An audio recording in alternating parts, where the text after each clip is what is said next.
Your voice, your opinion, your community. Fact TV, free speech protected.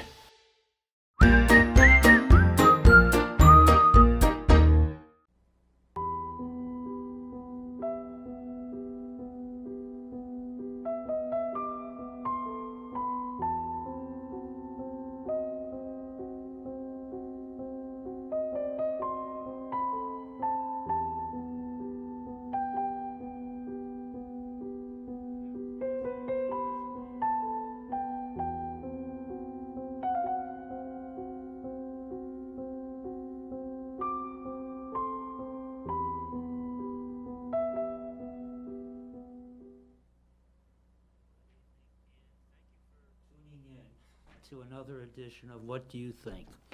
Today is Thursday, July 29th, 2021, and I wanted to wish a happy birthday to Lori, who's 39 today, and Saturday, the 31st of July, will be Carla's birthday, and Carla will also be 39. So I want to wish you both a very happy birthday. Now, I apologize for coming on a little late, but we're on, and I wanted to wrap up with Alexander Solzhenitsyn, who, as you know from the previous two programs, was a Soviet dissident who spent 18 years of exile, his 20 years, 18 of which were spent in Cavendish, Vermont, which is a small town of about 1,200 people just east of Ludlow. And before we get to that, I wanted to, in getting to that, I wanted to read a small section on the first public appearance of Alexander Solzhenitsyn with his family and his secretary. He had three boys. They attended Green Mountain, or one of them at least attended Green Mountain Union High School outside of Chester. And he stayed in Cavendish from roughly 1976 winter to 1994, 18 years. And in 94, he went back to Russia. It was no longer the Soviet Union. The Soviet Union had broken up as a political organization, and he was allowed to come back and spend the rest of his time in Russia, writing as he wanted to. And he actually stayed in Russia, or he remained healthy, relatively healthy, till about 2004, and I believe that's when he passed away from complications of cancer. But anyway, getting to Cavendish, this is from the book Alexander Solzhenitsyn, an autobiography written by a British author by the name of D.M. Thomas. And this was written in 97. So Alexander Solzhenitsyn is very much alive and is back in Russia. But we're going back to 77, where the simple folk of Cavendish, Vermont, are sitting in a brightly painted school gymnasium on a February evening in 1977. Politely avoided looking at the silent strangers in the front row. The stern-looking, burly, bearded man in a brown overcoat, that was Alexander Solzhenitsyn, and the two women next to him, one in her 30s, and that was his wife, and the other about his age, around 60, his secretary, who spoke fluent English and would be his translator. The villagers had seen the bearded man before, on television, in newspapers, and that made him a celebrity. So there was a stirring of excitement unusual in the annual town meeting. It had been a long time, well, we're not going to, that's not relevant. Word had gotten around that this Russian writer and his family had moved last fall into the old Hoffman house and farm up the steep, long dirt track of Tracer Brook Road northwest of the village of Cavendish. The only evidence of anyone living there for these past several months had been the tall chain-link fence topped by barbed wire, kind of reminiscent of the gulags where Solzhenitsyn spent 8 years of his life, that had sprung up all around the 50-acre property. And behind the further screen of pine and birch, the sound of hammering and building, as reportedly 2 or 3 dozen workmen had set about the task of renovating the old house. Of the rumored famous owner, there had been no sign until this meeting, the annual town meeting at the school gymnasium. There had been a lot of grumbling about the fence. Hunters, and here almost every man was a hunter, felt that they had a right to go where they wanted. As their own New England poet, Robert Frost, had written, "Something there is that doesn't love a wall. Before I built a wall, I'd ask to know what I was walling in and what I was walling out, and to whom I was like to give offense." But the newcomer, it seemed, followed the darker creed of the neighbor, who would growl, "Good fences make good neighbors." "Dear friends and neighbors," the bearded Russian had stood up and turned to face the audience. His incomprehensible words had been translated by the elder of the woman, who stood up also. The woman looked, because of her age and babushka roundness — a babushka is an elderly woman, or a grandma — more suited to being the writer's wife than the younger woman. Indeed, some in the audience wondered if this younger woman, Alia, was their daughter. The fluent translator was in fact his secretary, Irina Alberti, daughter of a Don Cossack Civil War emigre, widow of an Italian diplomat. Through her, Sanya, or Solzhenitsyn, Sanya was his nickname. Sanya, or Solzhenitsyn, informed 200 craning people, about a sixth of the village, that he had chosen to live in Cavendish because of the simple way of life of the people, because of the countryside and the long winters with the snow, which reminded him of Russia. It was hard to be an exile, he said. God has determined for everyone to live in that country where his or her roots are. As a growing tree sometimes dies when transplanted, the spirit of a human being also is stifled when it is removed from the place of its roots. It is a very bitter fate to think and look back at one's own country. My country, by the way, is Russia and not the Soviet Union, which is not the same thing. I was born in the year of the Bolshevik Revolution, 1917. The Bolsheviks were what we would call the communists. And I shall soon be 60, but in all my life before, I have never had a permanent home. My fence, I know, prevents your snowmobiles and hunters from going on their way. I am sorry for that and ask you to forgive me, but I have to protect myself from certain types of disturbances. In Switzerland, he lived in Zurich for 2 years after leaving the Soviet Union. In Switzerland, during the past 2 years, I had visits from KGB, or security agents from the USSR, and even here I have had death threats pushed under my gate. He saw their faces, concentrated, respectful, and even awed in an impassive way. Their plain and sober checked shirt and overalled lives could scarcely take in the drama of a writer threatened with death by the KGB. Now, why was the KGB threatening him? Because Solzhenitsyn, through his experiences in the military and subsequently in the Gulag archipelago of work camps, had a lot of embarrassing information that if he had put in his books and his fictional accounts, which were based on his own life's experiences, would be very bad press for the Soviet Union. And when he's talking in 77, the Soviet Union is still still very strong, and 1989, 1990 are still, spiritually speaking and politically speaking, very far away. Of course, a bit of fencing with some chicken wire on top isn't going to keep out the KGB, Sasha said. But it keeps away people who just want to see me.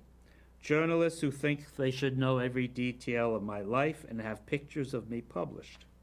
I know they are a bother to you as well, and for this I am sorry, Sasha says. Not Sasha, what am I talking about? Sonia. Sorry. I know they are a bother to you, and for this I am sorry. All my life consists of only one thing, work. Work is writing. And the characteristic of my work, of my writing, does not permit sudden interruptions and pauses. Sometimes a 5-minute interruption and the whole day is lost. Hundreds of people came to see him in Zurich, people from different nations. They came without invitation and without writing to him ahead of time. So for hundreds of hours I talked to them and my work was ruined. I had no means of stopping them. So please bear with my fence, and if you can help us preserve our privacy, we shall be very grateful. The Russian people dream of the day that they can be liberated from the Soviet system. We're talking still 12 years in the future. And when that day comes, I will thank you very much for being good friends and neighbors, and I will go home, which he did in 1994. He smiled, sat down, leaning a little toward his wife. The good Cavendish people stood to applaud him, and many came to shake hands with the couple as they prepared to leave. Deciding to go before the town meeting got properly underway, Sonia missed a demonstration of sturdy, practical democracy, not unlike the Canton election meeting he had attended in Switzerland. He had first given thought to living in Vermont in 1975 during his journeys through Canada, Alaska, and the United States. A 3-day visit to Norwich University here in Vermont at the invitation of its Russian department had impressed him, and he took to the state's climate and countryside. He had asked a young architect called Alexis Vinogradov to look out for a property, and quite quickly Vinogradov was contacting him in Zurich with an account of the Cavendish property. Sonia authorized him at once to buy it, renovate it, and build an additional library studio. The property cost the new owners $150,000, and a further $250,000 was set aside for improvements. Where did this money come from? From the publication and sale of A Day in the Life of Ivan Denisovich. Again, I just want to remind you that Nikita Khrushchev, who was the premier of the Soviet Union, gained power after Stalin died in 1953, and he initiated a movement away from the Stalinist style of government and subsequent terror, murders, and imprisonments. And so he saw this first novel by Solzhenitsyn as a way of taking the Soviet Union away from that form of government and its nightmarish experience through collectivization, the Second World War, etc. Almost a year after the original purchase in the fall of 90, 1975, the Solzhenitsyns moved in. All right, so I'm going to, let's see. Going to talk about his speech before Harvard University, the commencement of June 8th, 1978. Solzhenitsyn was invited. He was already living in Vermont, obviously in Cavendish, and was invited down to the Boston area, to Cambridge, to speak before the Harvard graduating class of 1978. Outside his 50-acre world of birch and pine, Solzhenitsyn saw chaos and approaching disaster. A world split apart was the theme and title of a lecture he gave at Harvard University in June of '78. Only 2 days before did the New York Times report that Solzhenitsyn was scheduled to give the commencement address of June 8th. Between 10 and 15,000 people stood in drizzly rain in Harvard Yard to hear him speak. They heard a lecture that seemed to take almost everyone, perhaps surprisingly, by surprise.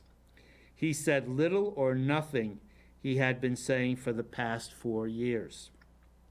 But Harvard had not been listening, or he had not gathered his thoughts in such a coherent whole.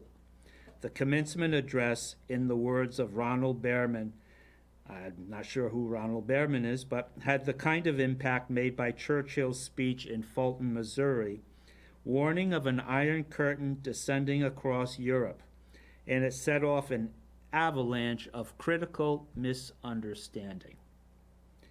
After the briefest of congratulations to his old and illustrious university, Solzhenitsyn evoked the Harvard motto Veritas, or truth in Latin, but not, as many must have expected, to compliment the university at having been faithful to truth. Instead, Solzhenitsyn allowed it to lead into a dire warning about the West's loss of courage. The planet was dangerously split. A physical and spiritual fight for its survival had started, and yet the West's screens and publications were filled of prescribed smiles and raised glasses. What was the joy about? He offered his audience a measure of what he called bitter truth. With characteristic fearlessness, he denounced, at the very altar of the liberal establishment, the pacifists who became accomplices in the betrayal of the Far Eastern nations that were part of the Soviet, that would become part of the Soviet bloc after World War II. In the genocide and suffering today imposed on 30 million people there. Do those convinced pacifists now hear the moans coming from there? Solzhenitsyn asked in thunderous evangelistic tones. Do they understand their responsibility today, or do they prefer not to hear? But this was not a diatribe against communism, which is what people expected. Indeed, he claimed that decades of suffering in the East had produced a stronger, deeper, and more interesting cast of characters than those generated by standardized Western well-being. His target was modernity itself, the flight from the spiritual world, beginning with the Renaissance, which had produced a dazzling technology, the full achievement of the rights of man, even to excess, but also moral poverty, the calamity of autonomous, irreligious, humanistic consciousness. At times he looked like Lenin, at times he looked like Fidel Castro, punching the air to hammer home his points. The numerous pacific, irreligious humanists in his bedrizzled audience became punch-drunk. They weren't used to being harangued or criticized, especially by a dissident whom they had at a distance applauded and deeply admired. And you could see he was enjoying their discomfort. In his words, "All right, you self-righteous bastards, you thought I hated communism. Well, communism came from the likes of you." It's quite a statement. A destructive and irresponsible freedom, according to Solzhenitsyn, had been granted endless space. Society had scarcely any defenses against the abyss of human decadence. Again, this is the opinion of Solzhenitsyn that we will hear shortly in a snippet of his address to the Harvard graduating class. He gave the example of motion pictures full of pornography, crime, and horror, considered to be part of freedom. The press abused their wide freedom by observing only the letter of the law without moral responsibility to its leadership or to history. There was no censorship of any obvious kind in the West, and yet fashionable trends of thought and ideas are fastidiously separated from those that are not fashionable, in Solzhenitsyn's words, and the latter, without ever being forbidden, having little chance of finding their way into the periodicals and books or being heard in colleges. The journalists and the professors planning minority or women-oriented syllabuses seethed. How dare he suggest there was any censorship in America? So right now we're going to listen to about 9 minutes of his address that June 8th, 1978.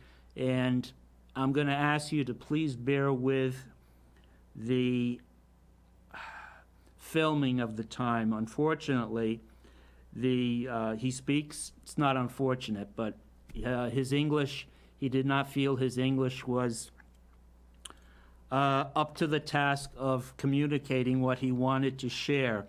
And so you're going to hear the voice of an interpreter. The interpreter is obviously of Russian descent and has an accent. So I'm going to ask you to, it's going to take a little concentration to hear what she is saying, but I think the effort will be rewarded by getting the gist of what he was trying to tell the graduating class of Harvard that day in 1978. So could we start rolling the video, please? Civil rights. There are many such cases.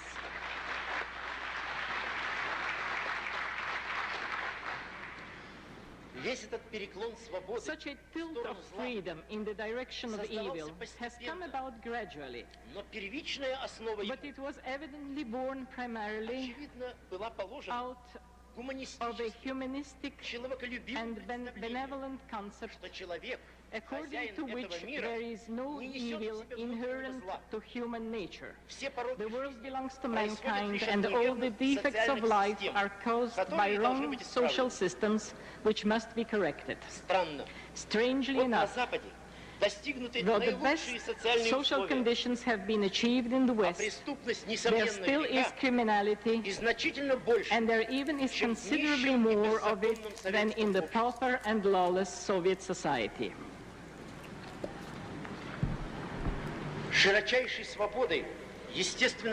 The press, too, of course, enjoys the widest freedom. I shall be using the word press to include all media. But what sort of use does it make of this freedom? Here again, the main concern is not to infringe the letter of the law. There is no true moral responsibility for deformation or disproportion. What sort of responsibility does a journalist or a newspaper have to his readers or to his history? If they have misled public opinion or the government by inaccurate information or wrong conclusions, do we know of any cases of public recognition and rectification of such mistakes by the same journalist or the same newspaper? It hardly ever happens because it would damage sales. A nation may be the victim of such a mistake, but the journalist usually always gets away with it. Скорее всего, он теперь будет с новым оплотом. One may safely assume that he will start writing the opposite with renewed self-assurance. Необходимость дать мгновенную, Because авторитетную instant and информацию credible information has to be given, заставляет заполнять it becomes пустоты necessary to догадками, resort to guesswork, собирать слухи и rumors, предположения, and suppositions, которые потом никогда to не fill in the опровергнутся. voids, and none of them will ever be rectified. They will stay on in the reader's memory. Сколько поспешных, How many hasty, незрелых, immature, superficial, and misleading judgments are expressed every day, заморочивает мозги confusing читателей, и так readers застывает. without any verification. Пресса имеет возможность The press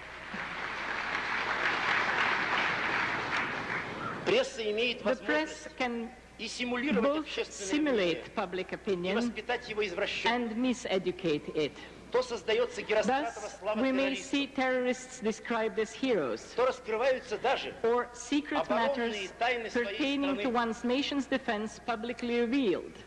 то беззастенчиво Or вмешиваются we may witness shameless intrusion on the privacy of well-known people under the slogan, everyone is entitled to know everything. ложный лозунг But this ложного is a века. false slogan, characteristic of a false Много выше era. право людей People не знать, also have the right not to know, and it's a much more valuable one.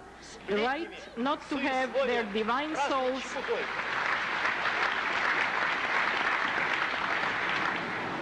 люди истинного труда. A person who works and leads a meaningful life does not need this Совсем не excessive нуждаются в этом burdening flow избыточном, отягощающем потоке информации. of information. Поверхностность и поспешность, Hastiness and superficiality психическая are the болезнь psychic 20 disease века of the 20th более всего century. и выражена в прессе. And more than anywhere else, this disease is reflected in the press. И при всех этих качествах Such as it is, however, the press has become the greatest power within the Western countries, превосходя more силу powerful исполнительной власти. than the legislative power, the executive, and the judiciary. А между тем, по какому избирательному And one закону would then она like to избрана ask, by и what перед кем law has отчитывается? it been elected and to whom is it responsible?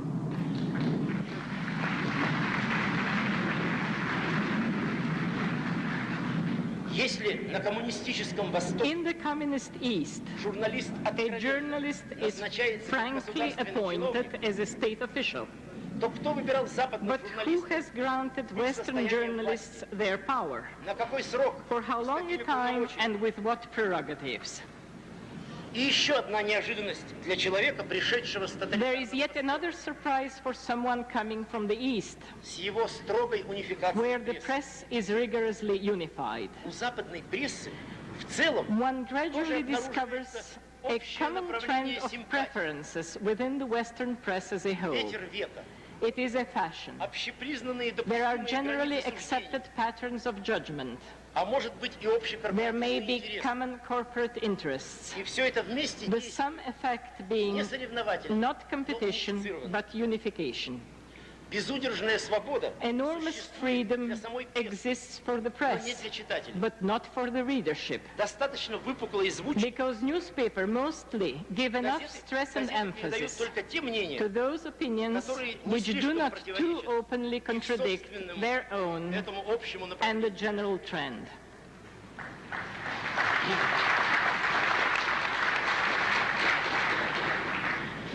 Безо всякой цензуры Without any censorship, на Западе in the West, осуществляется притечение fashionable от trends of мыслей, thought and ideas от мыслей are не carefully separated from those which are Последние, not хотя fashionable. никем не запрещены, Nothing is forbidden, не имеют but реального what is not fashionable will hardly ever find its way into periodicals or books or be heard in colleges. дух ваших исследователей Legally, свободен your юридически, researchers are free, но обставлен but they are идолами conditioned сегодняшней моды. by the fashion of the day.